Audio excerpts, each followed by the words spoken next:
Students, आज की video में हम formation of phosphine in laboratory प्रयोगशाला में फॉस्फीन का निर्माण किस तरह होता है उसकी हम प्रिपरेशन करेंगे। डियर स्टूडेंट्स, फॉस्फीन को जब हम लेबोरेटरी में बनाते हैं तो वो प्योर नहीं होती है, यानी कि शुद्ध नहीं होती है। लेबोरेटरी में जो हम फॉस्फीन बनाते हैं वो इम्प्योर होती है, यानी कि अशुद्ध होती है। ठीक है, तो उसके बाद हम उसको प्योर करते हैं। लेकिन अभी आपको यहाँ पर यह बताना है कि जो ये फॉस्फीन होती है ये एयर के कांटेक्ट में आकर वोर्टेक्स रिंग का फॉर्मेशन कर लेती है, और ये जो वोर्टेक्स रिंग होती है ये वेनेडियम पेंटाऑक्साइड की होती है। एक बार फिर से सुनिए, ये जो फॉस्फीन गैस होती है ये वायु के संपर्क में आकर वलयाकार धुएं के चक्र बना लेती है, और ये जो वलयाकार धुएं के चक्र होते हैं ये वेनेडियम पेंटाऑक्साइड के होते हैं। ठीक है, तो यहाँ पर अब आपको एक काम करना पड़ेगा कि पूरी प्रोसेस को हम समझेंगे तो आपको मेरी बातें समझ में आ जाएंगी। तो सबसे पहले डियर आपके सामने है ये लेबल्ड डायग्राम। ये देखिए आपके सामने लेबल डायग्राम आ चुका है। पहले हम लेबल डायग्राम को समझेंगे, उसके बाद ही हम इस पूरी मेथड को समझने की कोशिश करेंगे। तो डियर स्टूडेंट देखिए, ये हमारे सामने है एक राउंड बॉटम फ्लास्क। ठीक है, इस राउंड बॉटम फ्लास्क में जो एयर होती है उस एयर को हमको डिस्प्लेस करना ज़रूरी है। मैंने आपको बताया था कि उस एयर को हटाने के लिए, उस एयर को डिस्प्लेस करने के लिए, है ना, हम CO2 गैस को भेजते हैं यहाँ पर, या फिर ऑयल गैस को भेजते हैं, या फिर कोल गैस को भेजते हैं। यानी कि ये जो मैंने आपको बताया है, या तो CO2 को अंदर भेजकर हम उस एयर को डिस्प्लेस करेंगे, या ऑयल गैस को अंदर भेजकर हम उस एयर को डिस्प्लेस करेंगे, या फिर कोल गैस को अंदर भेजकर हम उस एयर को क्या करेंगे, वायु को विस्थापित करेंगे, डिस्प्लेस करेंगे। क्यों? क्योंकि आपको पता है ना कि जो फॉस्फीन है ये एयर के कांटेक्ट में आकर, है ना, ये वोर्टेक्स रिंग यानी वलयाकार धुएं के चक्र बना लेता है। ठीक है, समझ में आ रहा है ना?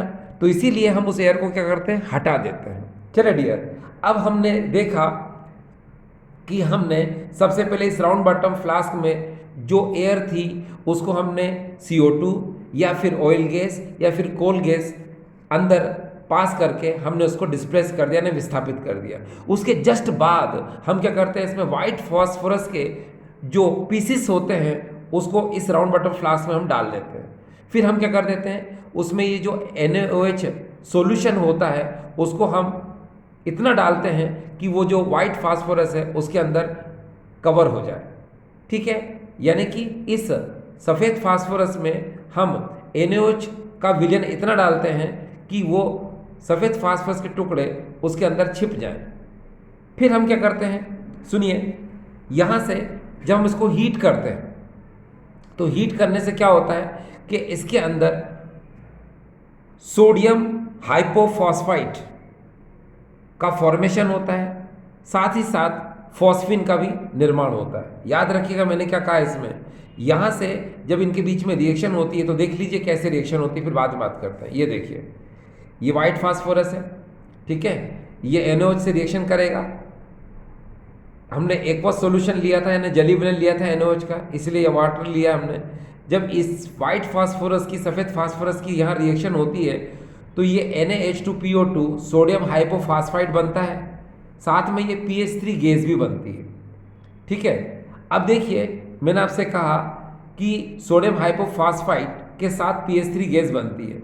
ये PH3 गैस जब बनती है और वो यहाँ पर इस वाटर से भरे कंटेनर में हम इसको क्या करते हैं, पास करते हैं। ठीक है, अगर मान लो ये PH3, मैंने आपसे कहा था कि ये इम्प्योर है, जैसे ही ये एयर के कांटेक्ट में आएगी तो ये इस तरह से वोर्टेक्स रिंग बना लेगी। ठीक है, अब हमारे दिमाग में एक बात आती है कि ये वोर्टेक्स रिंग क्यों बनाएगी। तो मैंने आपसे कहा कि इस लेबोरेटरी प्रिपरेशन में ये जो फॉस्फीन है ये इम्प्योर है, यानी कि इस प्रयोगशाला विधि में जब हम फॉस्फीन का निर्माण करते हैं तो ये जो आपको फॉस्फीन नज़र आ रही है ये इम्प्योर है ना, अशुद्ध है। क्यों है इम्प्योर? क्योंकि इसके अंदर है ना P2H4 की, यानी कि फास्फोरस डाइहाइड्राइड की इम्प्योरिटी होती है। किसकी? फास्फोरस डाइहाइड्राइड की इम्प्योरिटी होती है।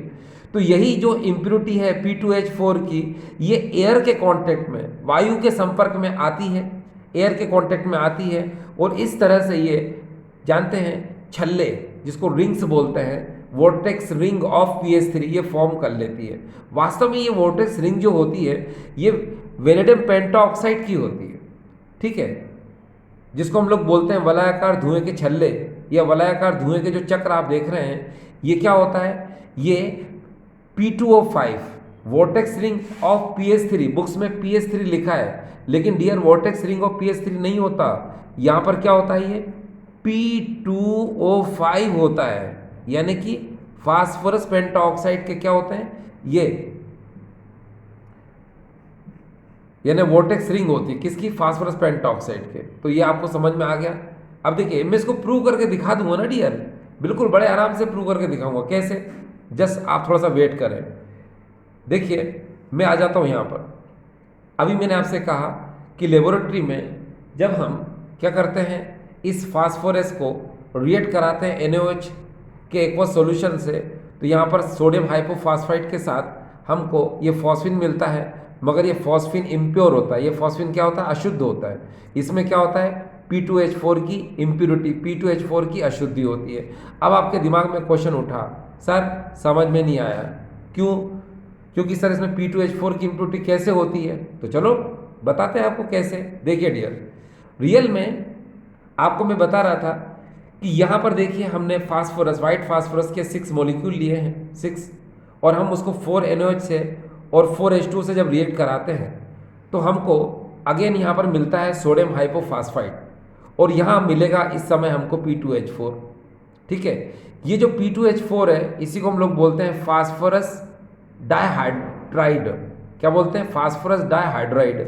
अब ये जो फास्फोरस डाइहाइड्राइड है इसको आप चाहें तो PH2 भी लिख सकते हैं भाई, ध्यान रखना PH2, ठीक है, 2PH2 लिख दो या P2H4 लिख दो, both are the same, you know, yes.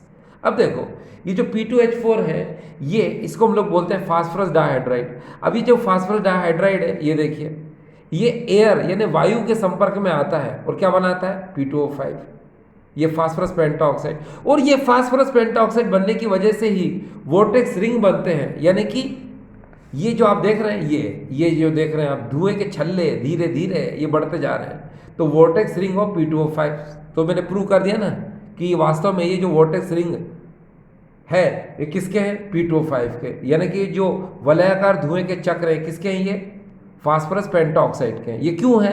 क्योंकि मैंने बताया ना कि इस फॉस्फीन के अंदर जो P2H4 की इम्प्योरिटी होती है, अशुद्धि होती है, वही एयर से रिएक्शन करके P2O5 का फॉर्मेशन करती है, जिसकी वजह से वोर्टेक्स रिंग ऑफ P2O5 यानी वलयाकार धुएं के चक्र बनते हैं।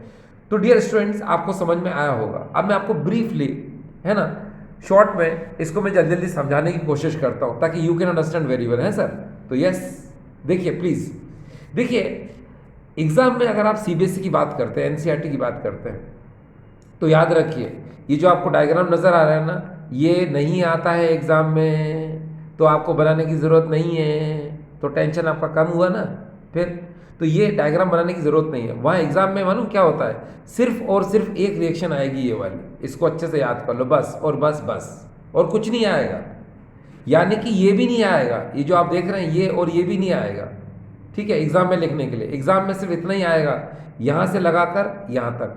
तो ज़रा देख लो, हम फॉस्फोरस को रिएक्ट कराएंगे एक्वस सोडियम हाइड्रोक्साइड के साथ। अगर एक्वस सोडियम हाइड्रोक्साइड नहीं है तो हम अल्कोहली KOH भी ले सकते हैं, ठीक है। उसकी जब रिएक्शन होती है तो सोडियम हाइपोफॉस्फाइड बनता है और साथ में यहाँ पर फॉस्फिन बनता है। मगर ये फॉस्फिन क्या होता है? इम्प्योर होता है, यानी कि ये फॉस्फिन क्या होता है? अशुद्ध होता है, क्योंकि इसमें P2H4 की क्या रहती है? इम्प्योरिटी होती है। इस P2H4 को क्या बोलते हैं हम? फास्फोरस डाइहाइड्राइड बोलते हैं। ये फास्फोरस डाइहाइड्राइड क्या करता है? एयर के कॉन्टेक्ट में आकर, है ना, ये वोर्टेक्स रिंग बनाता है, और जो वोर्टेक्स रिंग होती है किसकी होती है? फास्फोरस पेंटाऑक्साइड की होती है, ठीक है। उसके बाद आपको क्या करना है? रिएक्शन लिखना है, बस खत्म। अब आप सोच रहे होंगे तो फिर सर आपने इतना सब क्यों बताया? देखो डियर, मेरे को तो सब बताना ज़रूरी है ना। अब आपके दिमाग में क्वेश्चन उठेगा कि ये PH3 इम्प्योर होता है, ठीक है, मैं बोलता आपसे कि PH3 इम्प्योर है, ठीक है, तो आपके दिमाग में होता है कि किस चीज़ की इम्प्योरिटी है, तो मैं कहता भाई इसमें P2H4 की इम्प्योरिटी है। तो P2H4 की इम्प्योरिटी है तो ये इम्प्योरिटी करती क्या है? तो मैं कहूँगा आपसे ये एयर के कांटेक्ट में आकर, यानी कि वायु के संपर्क में आकर क्या करती है? वॉटरलेस रिंग का फॉर्मेशन करती है। फिर आपके दिमाग में क्वेश्चन उठेगा सर कैसे करती है? तो भाई मेरे को बताना ज़रूरी है ना। तो ये देखिए, इसीलिए डियर मैंने दोनों रिएक्शन बताई हैं आपको। यहाँ पर देखिए, पहली रिएक्शन में आप देख सकते हैं फास्फोरस डाइहाइड्राइड का फॉर्मेशन किया, फिर फास्फोरस डाइहाइड्राइड ने एयर के साथ रिएक्शन करके P2O5 यानी फास्फोरस पेंटाऑक्साइड का हमने क्या किया? फॉर्मेशन किया, ठीक है। तो अब आपको पता चल गया वोर्टेक्स रिंग बनी इसकी वजह से, ठीक है। और फॉस्फीन में किस चीज़ की इम्प्योरिटी होती है? इसकी इम्प्योरिटी होती है, इसकी अशुद्धि होती है। तो आपको देखो सब क्लियर हो गया है ना। तो अब आपको यहाँ पर एक बात समझ में आ चुकी होगी स्टूडेंट्स, क्या कि knowledge is a power, knowledge ही सब कुछ होता है। देखो हमेशा याद रखिए, ज़्यादा परसेंटेज लाने वाले जो बच्चे होते हैं वो हमेशा ज़्यादा से ज़्यादा पढ़ने की कोशिश करते हैं, ठीक है। तो यही वजह होती है क्या कि हम इस तरह से पढ़ते हैं कि है ना, अच्छे से आगे के लिए भी वो एक्सप्लेन हो जाए, अच्छे से आगे के लिए भी वो समझ आ जाए। तो डियर स्टूडेंट देखिए, आपके सामने एक बार फिर से डायग्राम है, आप डायग्राम को समझ चुके होंगे, है ना। अब आपको हर चीज़ समझ में आ गई होगी। आपके दिमाग में एक चीज़ और भी थी कि CO2 या फिर ऑयल गैस या फिर कोल गैस क्यों भेजते हैं? क्योंकि हम इस कंटेनर के अंदर जो एयर होती है उसको हटा देते हैं, क्योंकि आपको पता है कि इसके अंदर ही फॉस्फीन बनती है। फॉस्फीन बनेगी तो क्या होगा? वो ये बंद होता है ना। तो फॉस्फीन क्या करेगी? एयर से रिएक्ट कर लेगी और यहाँ ब्लास्ट हो जाएगा, ये फूट जाएगा, यानी कि विस्फोट हो जाएगा, एक्सप्लोजन हो जाएगा ना। आप रहेंगे ना आपका ये तंत्र मंत्र रहेगा, फिर क्या करोगे? हैं? तो इसीलिए भाई एक काम करो ना, उस CO2 को भेज दो अंदर, या फिर ऑयल गैस को भेज दो, या फिर कोल गैस को भेज दो और एयर को हटा दो। भाई प्रिकॉशन जरूरी है ना, इसीलिए, ताकि ब्लास्ट ना हो, विस्फोट ना हो, ठीक है। तो देखो ये आपको क्लियर हो गया। दूसरी बात, व्हाइट फास्फोरस के जो पीसेस है उसको आप लेते हैं और फिर उसको NaOH एक्वस सॉल्यूशन में उसको डिप कर देते हैं, फिर आप उसको धीरे धीरे हीट करते हैं तो फॉस्फीन का फॉर्मेशन होता है, ठीक है। मगर आपको पता है ये फॉर्मेशन जो फॉस्फीन का ये इम्प्योर है, क्योंकि इसमें फास्फोरस डाइहाइड्राइड P2H4 की क्या होती है? इम्प्योरिटी होती है। और वही इम्प्योरिटी जो है जैसे ही एयर के कांटेक्ट में आती है, ये P2O5 के, है ना, ये वोर्टेक्स रिंग का फॉर्मेशन कर लेती है, यानी कि वलयाकार धुएं के चक्र जो होते हैं वो P2O5 यानी फास्फोरस पेंटाऑक्साइड के होते हैं। इसीलिए आपको ये इस तरह से बताया है, ठीक है। क्योंकि देखो ना, यह फॉस्फीन बनी है ना, और जैसे एयर के कांटेक्ट में आई इसने क्या कर लिया? इस तरह से ये धुएं के छल्ले यानी कि वोर्टेक्स रिंग और P2O5 का फॉर्मेशन कर लिया। तो आई होप स्टूडेंट्स ये आपको पूरी तरह से ये समझ में आया होगा, ठीक है। Thank you.